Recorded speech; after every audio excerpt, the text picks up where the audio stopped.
Good morning to everybody.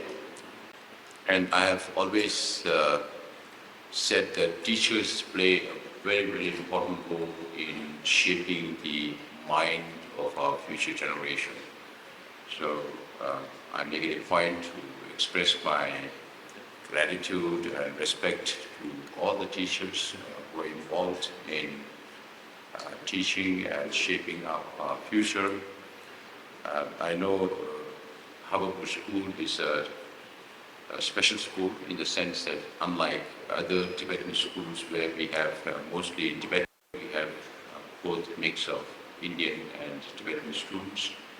And I can imagine it's quite a challenge to maintain the balance between the Indian students who have to keep to their roots, grow up in their culture, and then we have the Tibetan students who are in a way underprivileged compared to Indian students because we are a refugee community in India. And we have the responsibility of preserving our identity in terms of our language, our religion and culture. But at the same time, the curriculum also should be balanced in a manner that each does not impose on each other, but coexist in unity, right?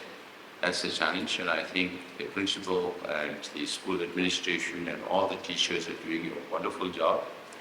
When I first came here in 2021, just after the Indian government decided that we should take over all the schools that used to be run by the Central Tibetan Schools Administration, I made it a point to visit all the residential schools, all the 6 residential schools from Dalhousie to Simla to Hertperpur, Mussoorie, CST Mussoorie, Kalimpong and Darjeeling in one go in about 10 days.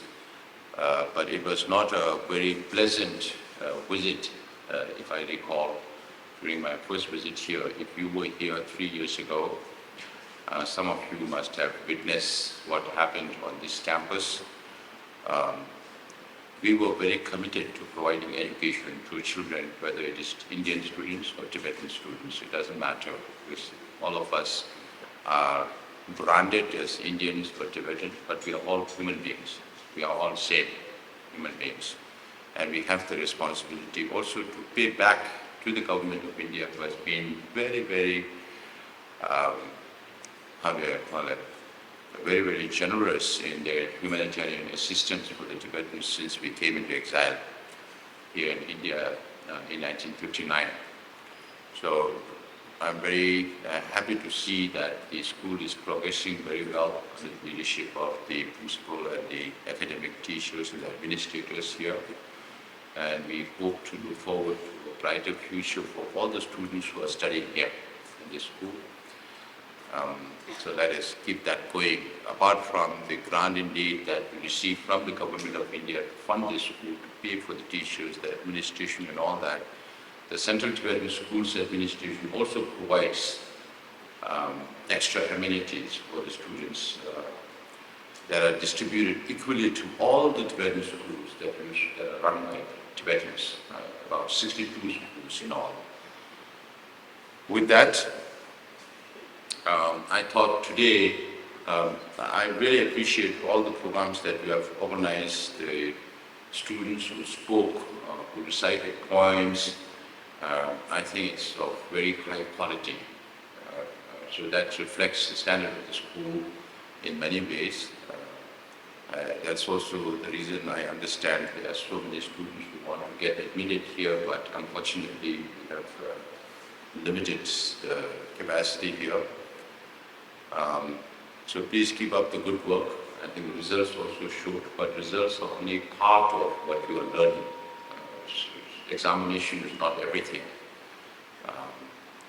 It's not enough to be good only in studies, but you have to be good in your day-to-day conduct of your life. Then only you become a contributing member of this international community. Now we cannot think only about Tibet or India or the region. We have to think globally We have to think bigger, larger, on every issue that confronts our community today. So there will be a lot of challenges in your life, small, big, bigger, but how to you overcome those challenges depends on the intelligence that you gain when you study in your school, when you grow up, go into the larger community, and then interact with other people, try to understand their emotion, try to understand their rationale also, which is more important. That is why we have all these dialectics classes here. It might seem for some people who don't know the content of these dialectics, they might feel that it's show, but it's not a show. It's to do with reasoning, because Tibetans follow what is called as the Nalanda tradition of Buddhism, which came from India. And Nalanda tradition focuses a lot on logic and reason behind every decision that you make. So these dialectics are very helpful. If the Indian students can also do the dialectics in Hindi or English, that would be useful for developing your mind and the power of logic, which is very important. Of course, in this world, a lot of people take decisions based on emotions, not much on logic. But when you take responsibility, then your decisions has to be based on logic. So today I thought, since we are both Tibetan and Indian students, it's good to, because I go to a lot of, I've started going to Indian universities and speak about Tibet. Last month I was in Symbiosis University in Pune. Before that I spoke in St. Joseph's University in Bangalore, Mount Carmel's and Ramaya University in Bangalore, and then by next year, if I find a little more time, I plan to visit more universities around India. In UK, I have spoken at the Oxford Students' Council. They have a very unique arrangement to empower the students to organize programs on their own, where the university keeps a budget for the students, and the students organize events of that nature, where I was also invited to speak at Oxford. I spoke at Aberdeen University, in Westminster University, and the last time, this January or February, I spoke at Warwick University. So these are prestigious universities. I've been speaking to universities. As His Holiness always says, now you cannot change the mind of elder people, but the younger people, they are growing up, their mind are just shaping up, so it's good to provide them information.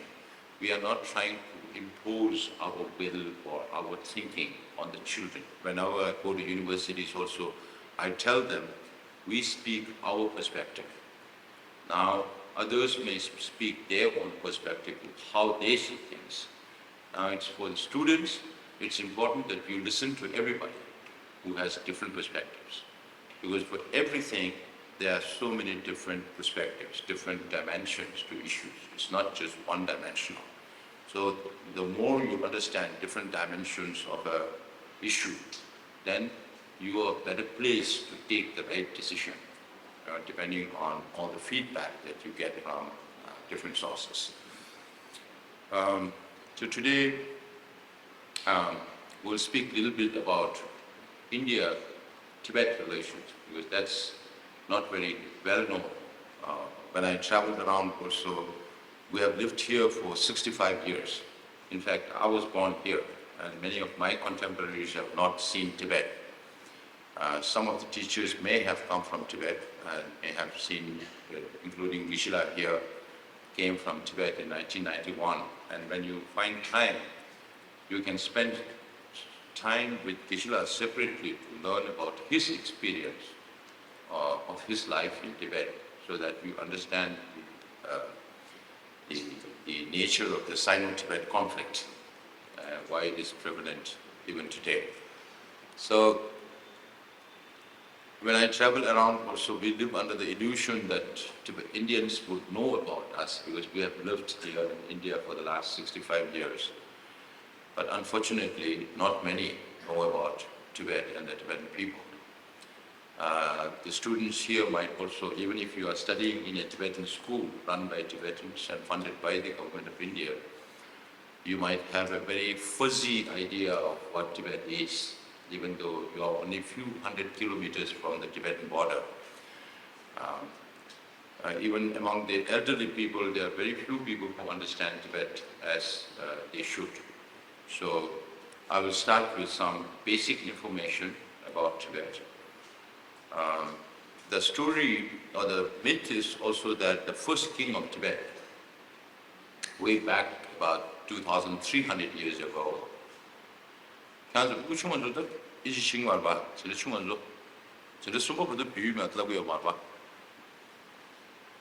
kyanto kwanda shuere, tate kya apu maayo dengi tani dek pogoblaan che, ane lukru gyaba suni iji shingirwa, tiche, ni daa loma suyo pyo kwali, deshi kosuyo tuna, nga do chumduyne pengiri, ane labda nso nga do myon shirwe kable, tabdaya yungri, jimbe songa, tani deko, deshi shuna samre.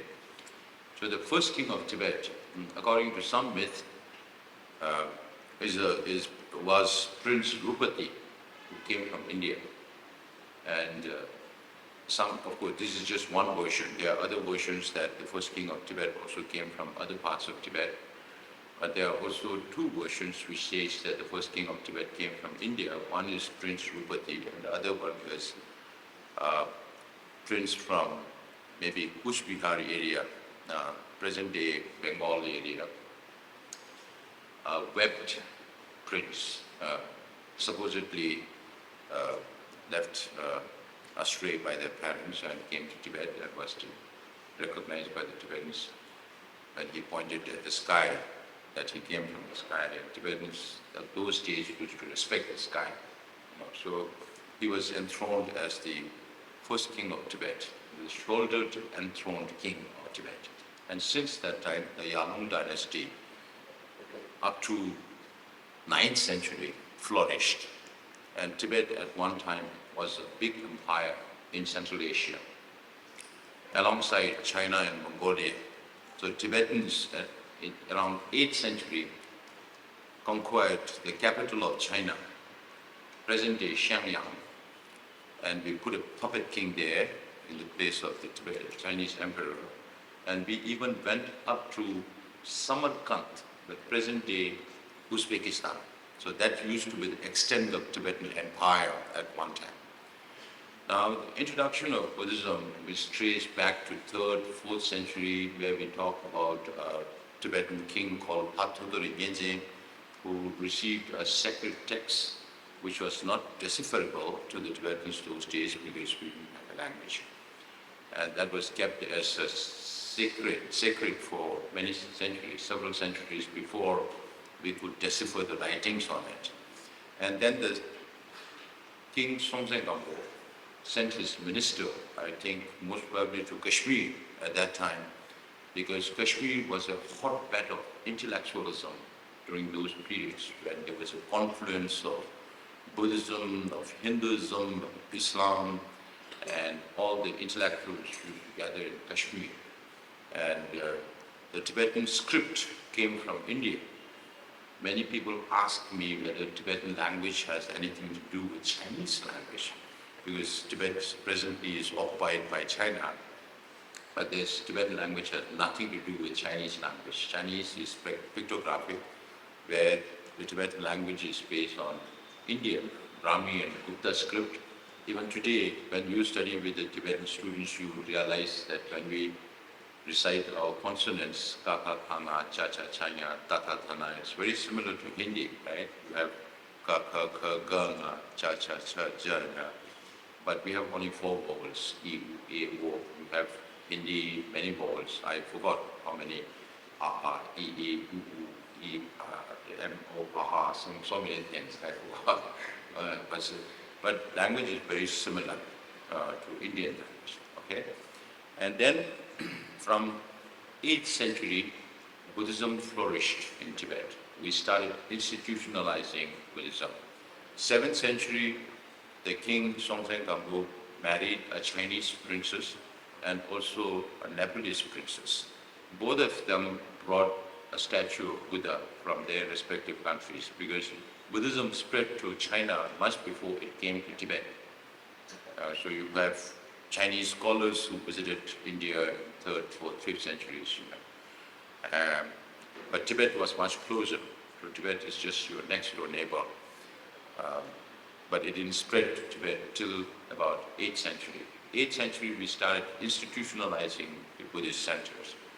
And Shanta Rakshita, one of the Indian masters who came to Tibet to spread Buddhism, and Guru Padmasambhava, a tantric practitioner who was instrumental in, how do I call that, subduing the demons, were responsible for spreading Buddhism in Tibet. And Shanta Rakshita, in his wisdom, suggested that instead of Tibetans learning Sanskrit or Pali language, which used to be prevalent during Buddha's time, it's best that Tibetans, since Tibetans have a language, it's better to transliterate every available Sanskrit and Pali text into Tibetan language.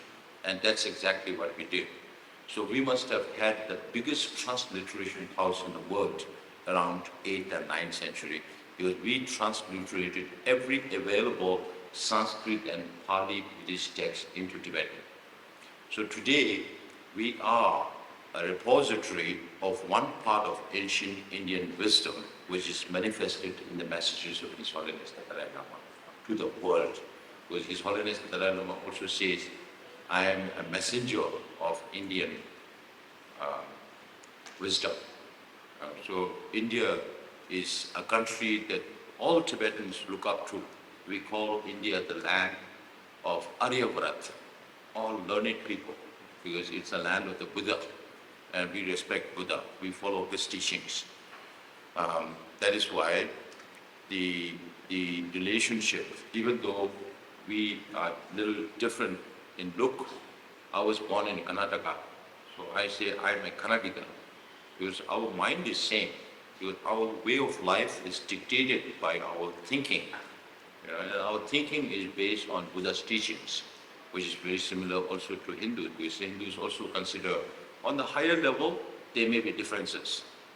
But on the surface level, all religions, all major religions talk about the same values of compassion, of forgiveness and all that. So the relation between Tibetans and Indians, because not many Indians could come to Tibet also. There are very few Indian masters who managed to come to Tibet. And it was very difficult for Tibetans also to come to study in India. Those days you have to walk over so many mountains and valleys to reach India. And in 10th century, Marpa Losava, a famous translator who started the Kagyu tradition of Tibetan Buddhism, traveled to India at least 3 times in his lifetime. Can you imagine how much effort and arduous journey that Marpa Losava had to endure to receive Buddha's teaching from the land of the Buddha? And that's how much we respect India and the land of India and the people of India. That is why His Holiness always says, India is our Guru and we are India's chelas. And we are an extension of Indian culture based on Buddhism. Okay? So, no other country in this world has a complete set of transliterated format of Buddha's teachings of 100 books, 100 volumes, and more than 110 or 125 volumes of commentaries on Buddha's teachings, which are also composed by very learned Indian masters like Nagarjuna, and we count about 17 Indian masters whose texts we study even today. So when you look at Tibetan monks, they might look a little different, but they study the same things what your masters, what your ancestors taught. And that is why we are very close culturally, religiously. Okay? But historically, you have never shared, India has never shared any border with China, right? So when I speak, when I go around, I carry a very rudimentary PowerPoint presentation just to give you an idea of what Tibet is all about. Many years ago, I met a Pakistani journalist and he asked me, which is bigger, Tibet or Bhutan? Which is bigger? Tibet is at least 10 times the size of UK, 18 times the size of Japan, right? Almost 60-70% of India. So Tibet is huge in terms of area.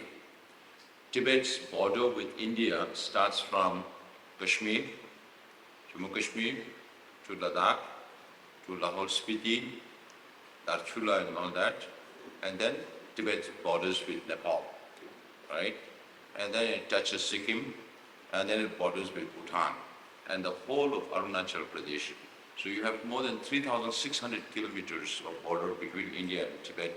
Unfortunately, today that border is one of the most non-porous border in the world. There is hardly any human-to-human connection.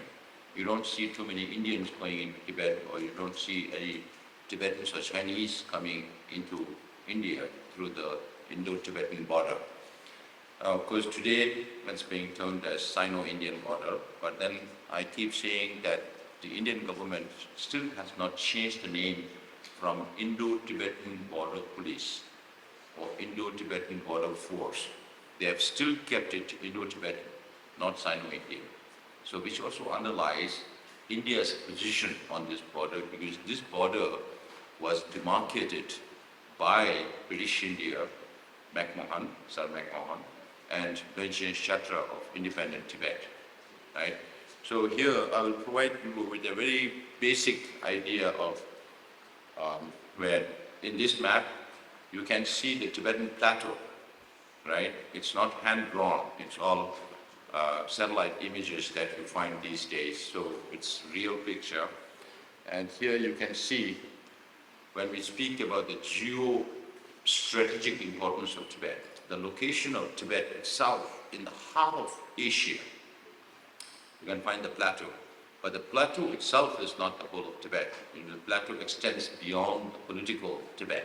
Okay, you have the plateau extending into Afghanistan, into Pakistan, and up to Burma, because the Tibetan plateau came up because of the tectonic shift between the Indian plate and the Eurasian plate. So the tectonic shifts are still happening. And because of the tectonic shift, Tibet came up like this, as a plateau, on this world. And the tectonic shifts are still happening. And scientists say that Himalayas are still growing every year by a certain millimeter.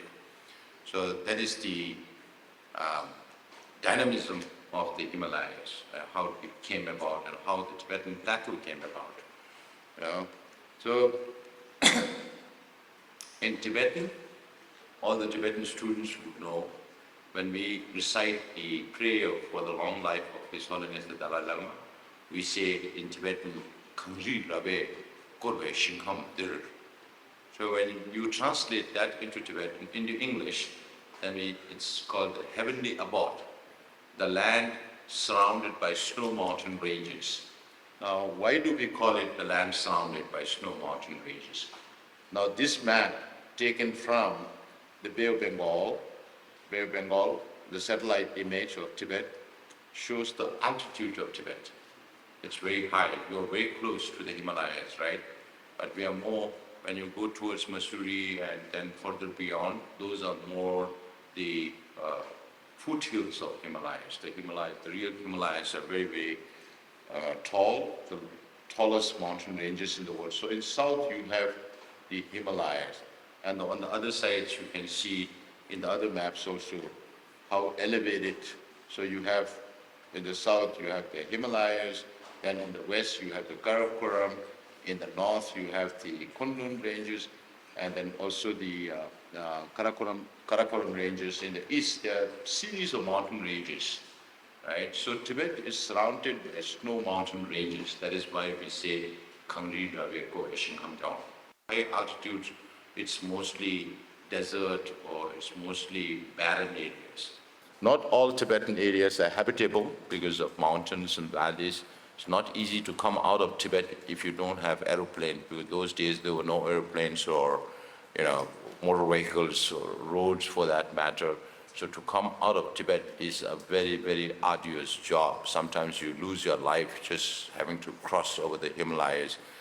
Many of the young children who came over the Himalayas had to struggle a lot. Some lose their, fingers or toes because of frostbite, or sometimes you get killed when Chinese shoot you crossing over the Himalayas illegally. Then the Westerners started calling Tibet the roof of the world. Since Tibet is very high, it was not possible for everybody to travel to Tibet.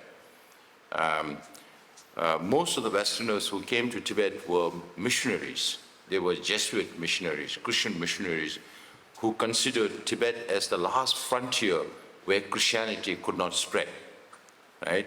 So these people started coming to Tibet from late 16th century, early 17th century. There were few Christian churches that were also established in Tibet. Now you don't even see the ruins. But the Westerners, I read one book called The Frontier Outpost by a Christian missionary who used to work on the Tibet-China border in Gansu province. And this person had written a book called The Frontier Outpost, and one of the chapters was titled as The Roof of the World. So I don't know whether it started from that time, in 1906, when this book was published, or the reference to Tibet as the roof of the world could have been much earlier, because there were visitors in the earlier centuries. So Tibet, others call Tibet the roof of the world. Again, why? Why Tibet is the roof of the world? Because of Tibet's altitude. So the average altitude of Tibet is about 4,000 meters, about 13,000, 14,000 feet above sea level. So when I go to Japan, I ask the same question to Japanese students: what is your highest mountain? And they say Mount Fuji. How high? 3,700 meters, 3,800 meters. And I tell them 3,700, 800 meters is like the base camp in Tibet. You start climbing up from there. So your highest mountain in Japan is like base camp, just like Cook Mountain, Mount Cook in New Zealand. So every country I go, I compare the height of their highest mountain to the Tibet's altitude, and then tell them stories about how high Tibet is. So in this map itself, you can see how high Tibet is and why foreigners, particularly Westerners, started calling Tibet the roof of the world. Now today, present day, this is also another map geographically to show you how high Tibet is. And then this is a map to show why environmental scientists call Tibet as the third pole. Now I'm telling you all these stories because for Indian students, it concerns your security. It concerns your environment, right? For the Tibetans, I make them feel proud to be a Tibetan, because it's not enough to say I'm a Tibetan. It's very important to understand why Tibet is important, not only for Tibetan people, but for India and the region and globally, right? So here, lately, of course, since 1932, somebody had used the term third pole for Tibet, but it has not been used very much. Now lately, Chinese environmental scientists call Tibet the third pole. Why Tibet is the third pole? Which are the other two poles? North and South Pole, right? So aside from the North and South Pole, Tibet has the largest amount of glaciers and permafrost that feeds all these major rivers that go from Tibet to around 10 different countries around Tibet, right? That is why Tibet is called the third pole. So the significance of Tibet's climate change, the climate change that is happening on the Tibetan plateau is twice the speed of climate change in a normal place. Whereas the climate change on North and South Pole is 3 times that normal, right? And Tibet is 2 times the normal. So it's going to have severe implication on Indian weather system because of climate change on Tibet. if you go into details about how Indian climate is conditioned by the weather and climatic conditions on the Tibetan plateau, you will learn that the jet streams that flow over the Tibetan plateau and the El Nino impact of the warming of the Pacific in the region impacts which areas in India is going to be hot. And then the depression sets in because of the hotness. And then the rainfall is also decided by that. Now you see a lot more rainfall than earlier times. I was in Ponta Sahib day before yesterday. Yesterday we were supposed to go to Kumrao and Sadhan, but we couldn't go because of the rain. And there was also flood in Puruwala. Some roads were destroyed. We went to see yesterday morning. So all these things are happening. The monsoon season in India is also dictated by the climate change or the weather conditions inside Tibet. That much you should understand. And not just India, Tibet, which are neighboring countries. Tibet's weather condition has impact on the other side of the world, Amazonia. Amazonia is the lung of the world, right? Where there's the thick forest there. And Tibet is the roof of the world. Now, if you just imagine the interconnectedness of these places, you might find it very remote. But there was a scientific journal report on when there is more rain in Amazonia, then there is less snow in Tibet.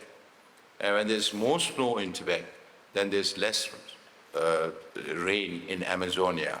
So if you understand the interdependent nature of our existence, it extends beyond where you live and the immediate proximity of your environment, right? It just doesn't rest there, it goes way beyond, right? So this is the third one. Then, of course, some call Tibet as the water tower of Asia. China does not share any hydrological data with any of its downstream countries, including India. So that is why India has a problem with China, not just on political front, or not just because of China's belligerence on the Indian border, but also on environmental issues. Many years ago, I remember artificial lake that was formed in Tibet called the Purishu. The Indian government was not informed about the hydrological data, and when that Purishu lake got burst, then it created a lot of havoc in India. You know? So if Chinese government shares those hydrological data, then India can also take remedial or preventive measures to move people from the banks, river banks and all that. When Chinese government does not inform you what's happening inside, then it creates a lot of problem.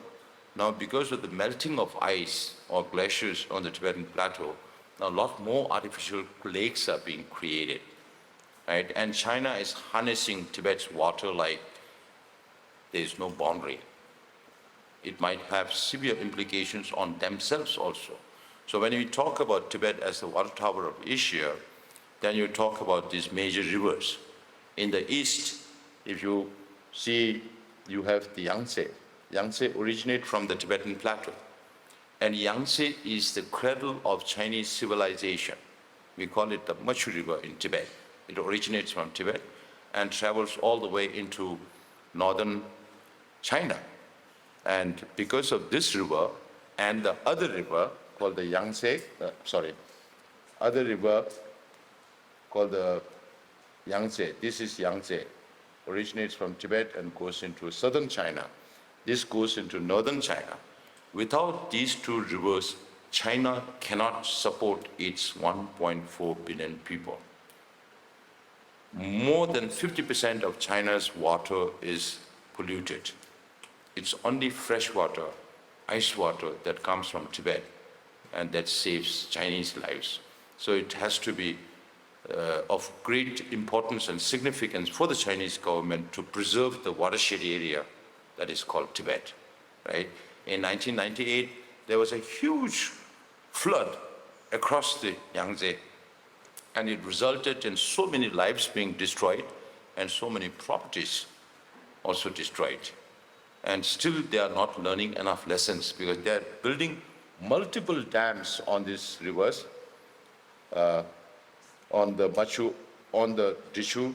On the upper reaches of Dishu, they are planning 13 mega dams, 13 big dams. So then again we talk about Mekong, which is Gemunguchu in Tibetan. Mekong originates from Tibet.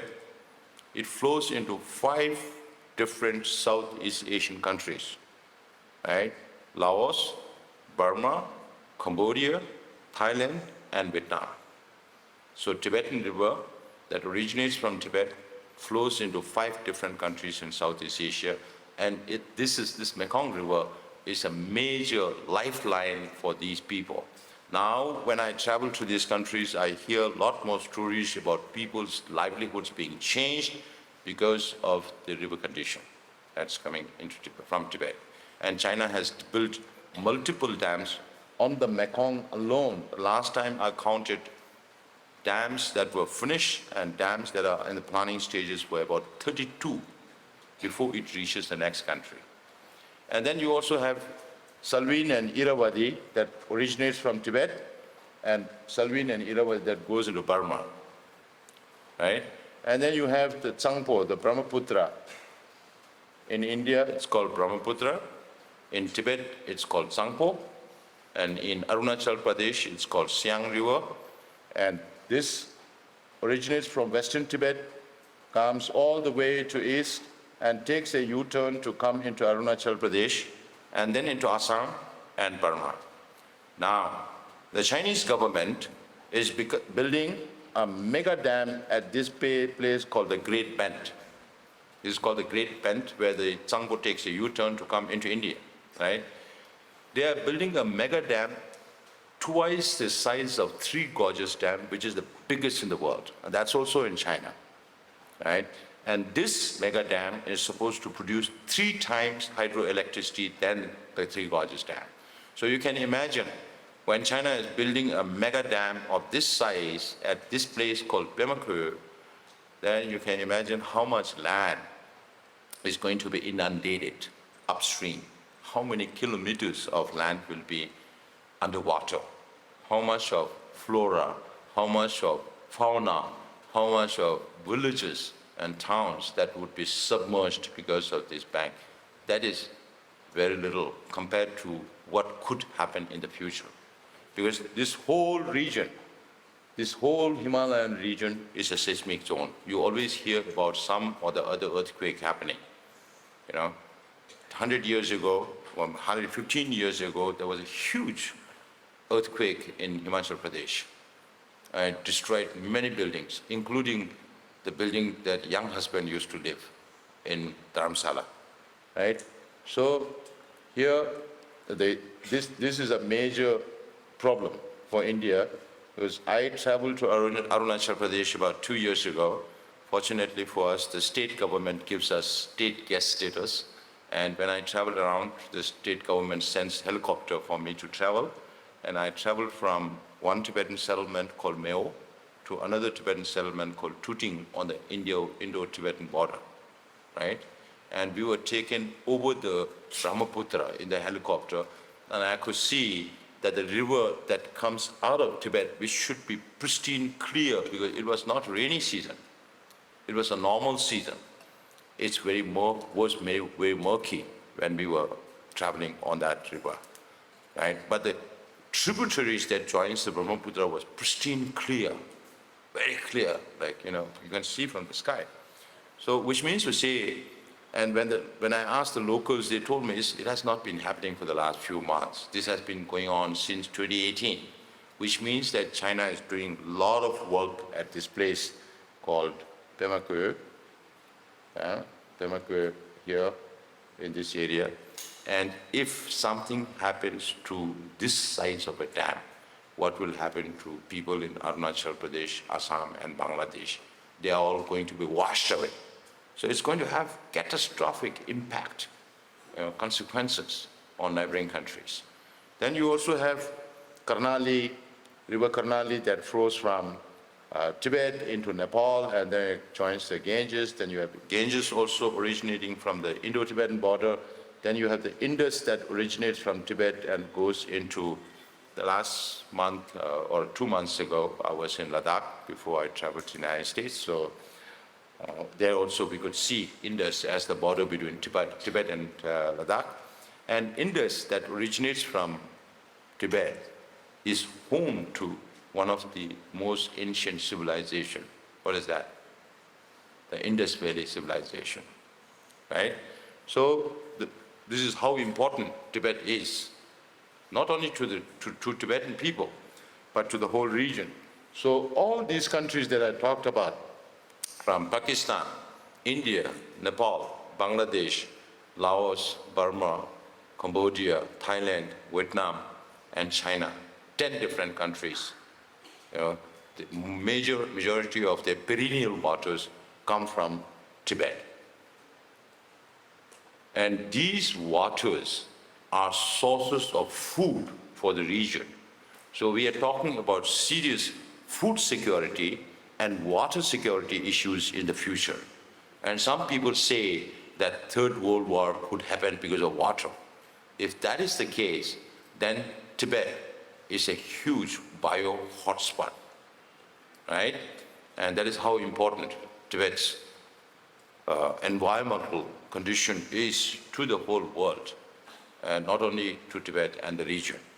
So this is just to speak about the importance of the significance of Tibet, not only to the Tibetans, but when we speak about the significance of Tibet and also the geostrategic importance of Tibet, Tibet being located in the center of India, in the Asia, and India was pre-independent, before India's independence, or before East India Company, or before Britishers ruled India. India was not what is today, today's India, right? India was many principalities, many kingdoms, and all that. And even China was not how it was. So it is more like, that is shashke kugde. Was the cohort, Tiandaji Amajik Chedena, on cohort, on Duche, the geostrategic importance of Tibet. Right? So because Tibet was between India and China, there was never ever a China-India border till Communist China invaded Tibet in 1950. Right? Communist China took over the control of China in 1949, and they occupied Tibet in 1950 forcefully, which under international law should be null and void, right?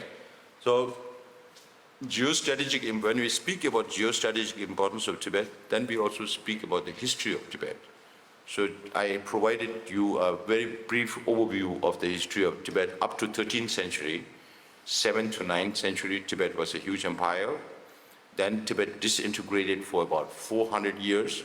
But within that period, we were very fortunate to have learned Tibetans who went to India to study and then introduced these new lineages called the Kagyu tradition of Tibetan Buddhism or Sakya tradition of Tibetan Buddhism.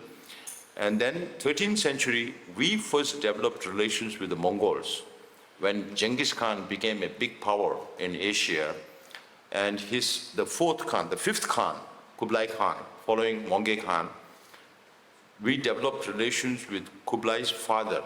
Sakya Pendita Kungwe developed relation with Kublai's father, and then his nephew, Dongye Shige Phawa, developed relations with his successors, with Kublai and his successors. Now, after we established relations with the Mongols in 1247, Mongols invaded China in 1271. And if you read Chinese history, from 1271 till 1368, when the Mongols ruled China, it was called the Yuan dynasty. But the Mongols were there even before that. Mongols were there even after that, But for Chinese historian, the Yuan period is only that period when the Mongols ruled China. And Mongols also had influence with the Tibetans. Just like we enjoy Guru-Chela relationship with India, Mongols look up to Tibetans as masters, Buddhist masters. So we became, the priest for the Mongol kings, and Mongol kings became patrons for the Tibetans. So that is how we developed this unique priest-patron relationship. Now, in China, the Mongols were overthrown by the Mings. The Mings are the real Chinese, Han Chinese, because they're talking about 56 nationalities, right? And they ruled China from 1368 to 1644, almost 300 years. During that period, Tibet was ruled by three dynasties. The Pamuktupa dynasty for about 100 years, Rinpoche dynasty for about 100 years, and Devatsangpa for about 100 years, till the fifth Dalai Lama took over the temporal and spiritual leadership of Tibet in 1642. 2 years before the Mings were overthrown by the Qings. And Qings are Manchus. They are not Chinese. They are from Manchuria. They invaded China and ruled China from Beijing. And if you look at Kung Fu movies, do you watch Kung Fu movies? Kung Fu movies? If you watch Kung Fu movies, more of contemporary stories, then you will find that the Manchus are all Dakus. Sab Daku hai Manchu log. Okay, Chinese perspective, the societal perspective of the Chinese societal perspective of the Manchus is that they are not Chinese. They are outsiders, just like they treat Mongols as outsiders or Tibetans as outsiders. We are not just outsiders to the Chinese. They call us barbarians. So Tibetans are barbarians for Chinese. That is why they built the Great Wall to keep the barbarians away, the Mongols and the Tibetans away. Today, Great Wall is not a boundary. It has become the backbone of the Chinese map, if you look at the map of Great Wall in China. So there was a difference, 1642, the fifth Dalai Lama took over, the Qings took over China only in 1644, 2 years after the fifth Dalai Lama took. Then Tibet was ruled successively by the Dalai Lama, still the 14th Dalai Lama, who is present with us today in India. And China was ruled by the Qing Manchus, till 1911. Then there was nationalist movement, then there was communist and all that. So some say, Indian scholars, historians also say, Tibet became independent in 1913. Then what about the period before that? Nobody studies all this. So we say the Chinese also came into Tibet in 1910. They killed many Tibetans on their way in Kham, right? And before that, 1904, the young husband expedition of British India came up to Lhasa. They invaded Lhasa. But where was China then to defend Tibet if they claimed sovereignty over Tibet? 1910, 1912, we kicked out every single Chinese out of Tibet. And many of them were sent through Calcutta. We didn't send them back through Tibet, from eastern Tibet, because we thought that they would come back with reinforcement. But China was already breaking up during those times. Because that was the end of the Qing Empire and the beginning of the nationalist movement, right? So this is just to give you a brief account. That is why today, when I travel around, when I meet governments, I carry 2 books with them, and I tell them, if you keep repeating that Tibet is part of China, just like Chinese say, since ancient times. When was that ancient time? Tibet has never been part of China in that sense, right? So we tell governments, if you keep repeating that Tibet is part of PRC, you're going against international law. Because what's happening to Ukraine today, because of Russia's invasion, and what happened to Tibet 74 years ago, is the same thing. Because it's the same international law. There are no 2 international laws, right? And under international law, if any country had conquered another country by force, then it should be null and void, right? This is one thing we make. Another point we make is, we tell them, okay, countries keep repeating that Tibet is part of PRC, and then on the other hand, they keep saying, we support negotiations between the representative of His Holiness Dalai Lama and the Chinese government. And we tell them, you are contradicting yourself. How? When every country in this world keeps saying Tibet is part of PRC, then where is the reason for China to come and talk to us? You understand that logic? If Tibet has already been part of China, if every country in this world recognizes Tibet as part of China, then where is the reason for China to come and talk to us? And the third thing we tell the governments is that why do you think Chinese government is asking every other government to say Tibet is part of China? Why not Manchuria is part of China? Why not Mongolia is part of China? Why not what Chinese call as Xinjiang, or its real name is East Turkestan or Uyghurs? Why not they say Uyghurs are part of China? Why they ask every government to say Tibet is part of China? That is because the Chinese government knows that they have no legitimacy of their rule in Tibet. And they're trying to seek that legitimacy from the international community. Now, when I make a statement here from India on any major issue, if they ask the same question to the Chinese spokesperson in Beijing, they would always say, no country recognizes the government in exile, or no country recognizes the independent nature of Tibet. That is their level of measurement to prove their legitimacy, which is not real legitimacy. That is why we tell governments, read Tibetan history. You just cannot parrot what the Chinese government wants you to say. So the other book I carry, one book is Michael Van Wall's book. I would recommend the school to keep some copies in the school library for you to understand the broader concept of Tibetan history, because there are versions of Tibetan history from Western scholars, from Tibetan scholars, from Chinese scholars. So if you read all and understand all dimensions of history, then you can make a judgment of your own as to where we are going, right? So historically, we have played the role of a buffer between India and China. So there has never ever been a common boundary. There has never ever been a war between India and China. So only after communist occupation of Tibet, now there's a common boundary, and the first war happened in 1962. Chinese government, Prime Minister came to India, talked about Panchshil and all that, but after 8 years, as per their plan, they invaded India in 1962. That wound is still very much fresh in Indian mind, particularly now after Doklam, after Tawang, after Ladakh incidents where Chinese are salami slicing India. That expression is being used.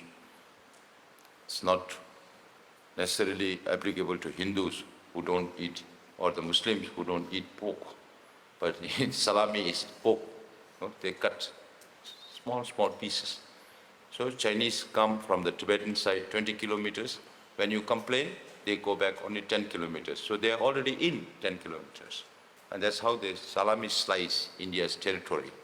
And that concerns India's security. Now, we are happy that the Indian government is responding in the manner they should, because China respects only strength, not weakness.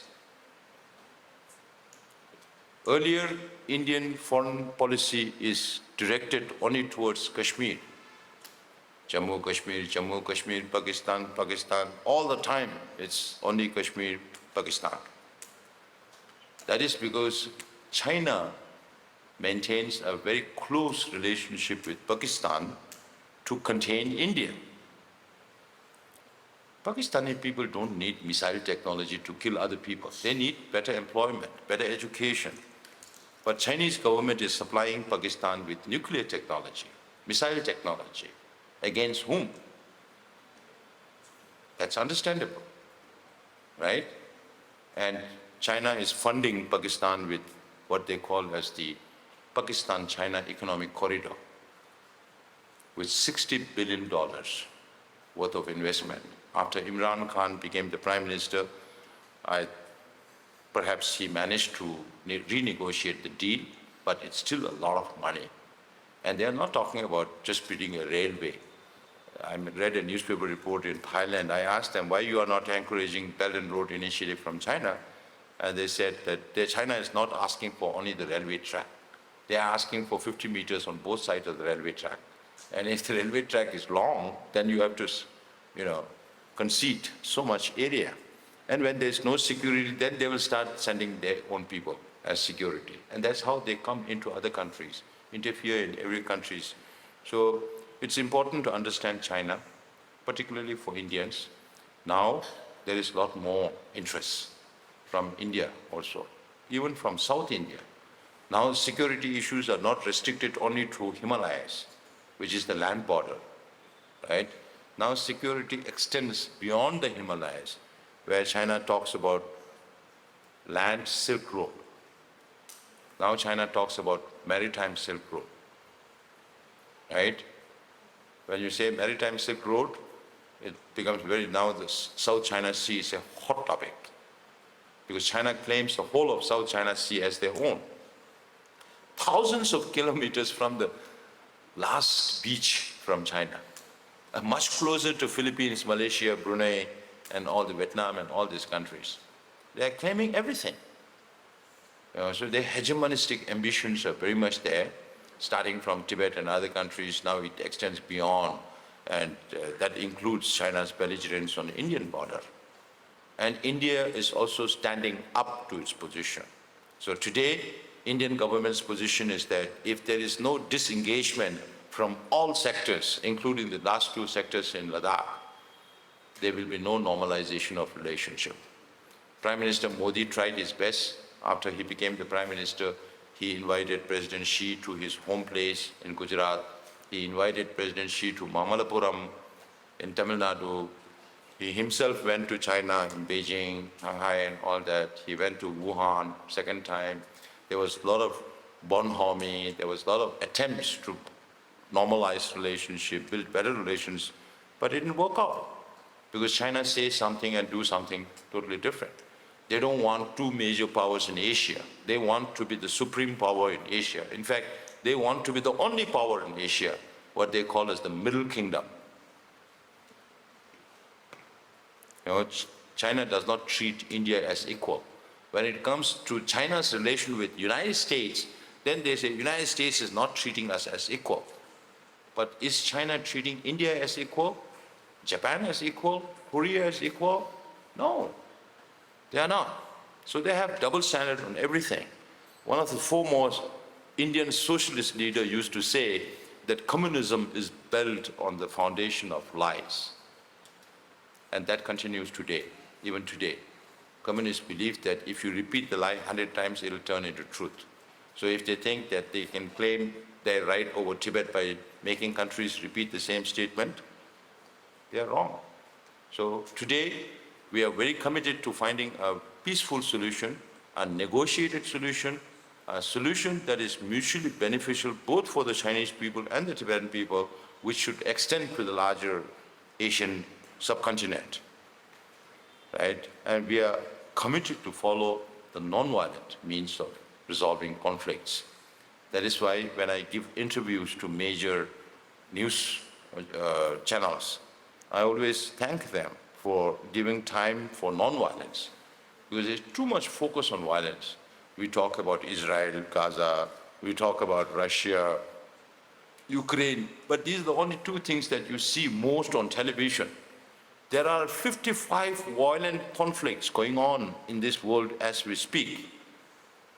These two are not only two countries. We can hear about what's happening in Burma, just next to us. And China's designs around India is very deep.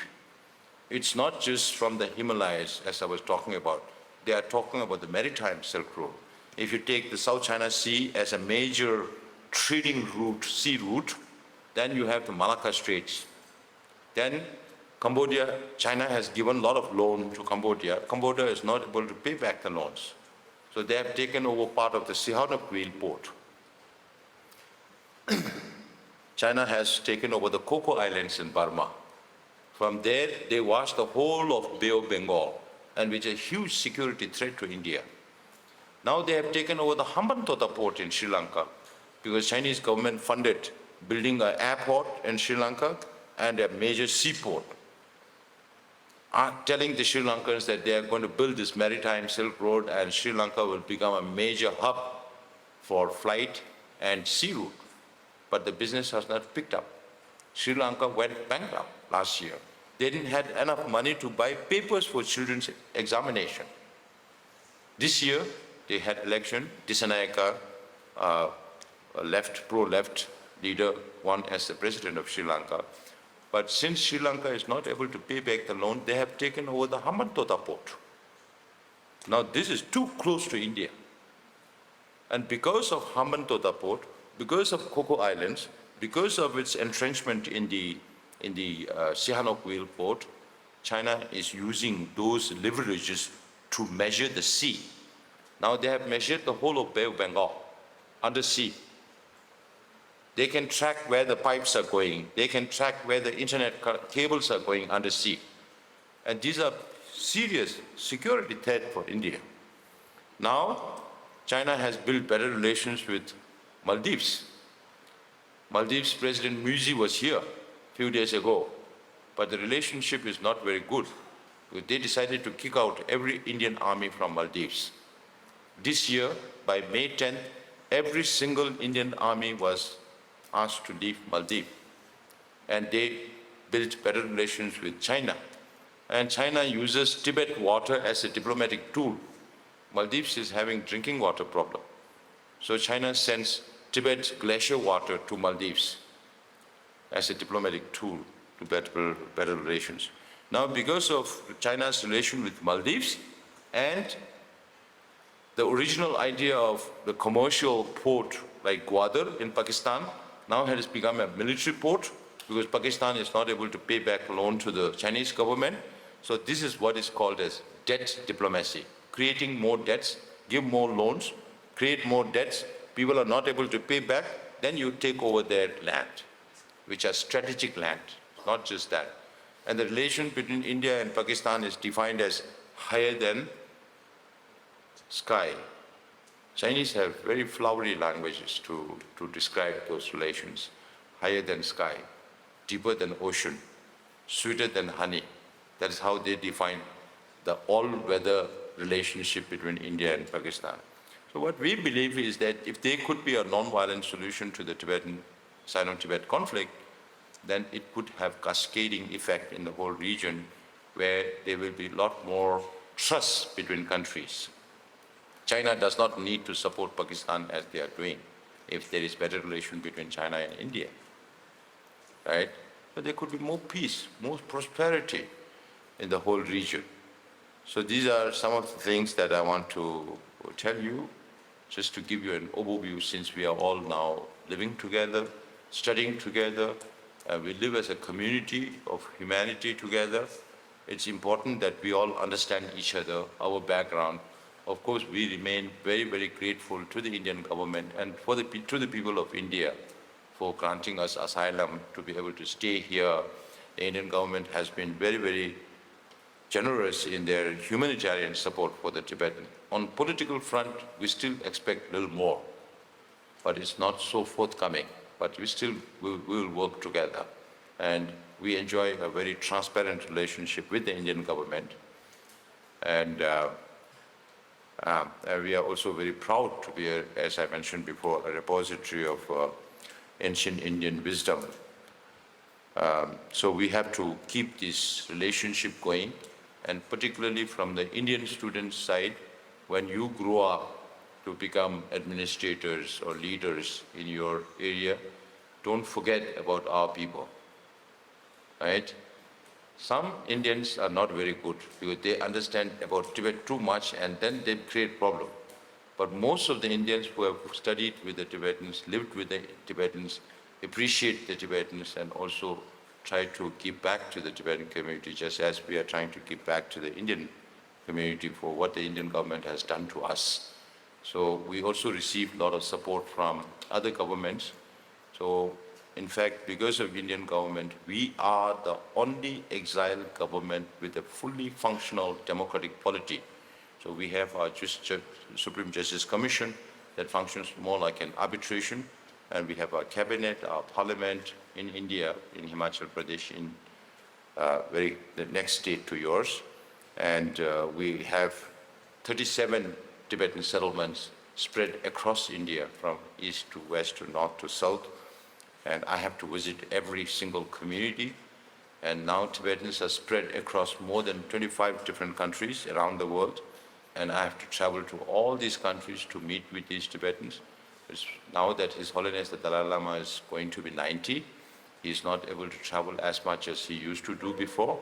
Just a few months ago, His Holiness was in the United States for his knee surgery, and now he's back in India. And at that age, considering his age, he's recovering very well. And His Holiness reassures us that he will live for another 2 decades and more. And I keep telling the Tibetans that whether the Dalai Lama lives that long or not also depends on how we follow his advice. Just like you follow your teacher's advice, your religious teacher's advice, we also have to follow His Holiness' advice. If we follow his advice and move in the right direction, then the Lama will also live long. If we don't follow his advice and behave something and act differently, then it doesn't help the Lama's life also, our life also, our purpose also. So the identity of Tibet is very related to His Holiness Dalai Lama. Once I traveled to South Africa, and the taxi driver, a black African, he asked me, "Where do you come from?" We said, "Tibet." I said, "I don't know." Then we said, "Do you know Dalai Lama?" "Oh yeah, he's a cool guy." So that's the identity of the Tibetans that's also related to the personality of His Holiness the Dalai Lama. So I'm very happy to be able to meet with you this time in a more calmer atmosphere, and let's hope that the things that happened before does not get repeated. Please tell your parents also that we are committed to serving the Indian community. We are all children, are all same. There's no difference. And we have to keep the harmony between the Indian and the Tibetans going. And when you get educated, and if you are in a position to help, then you should also help us till we get to go back to Tibet.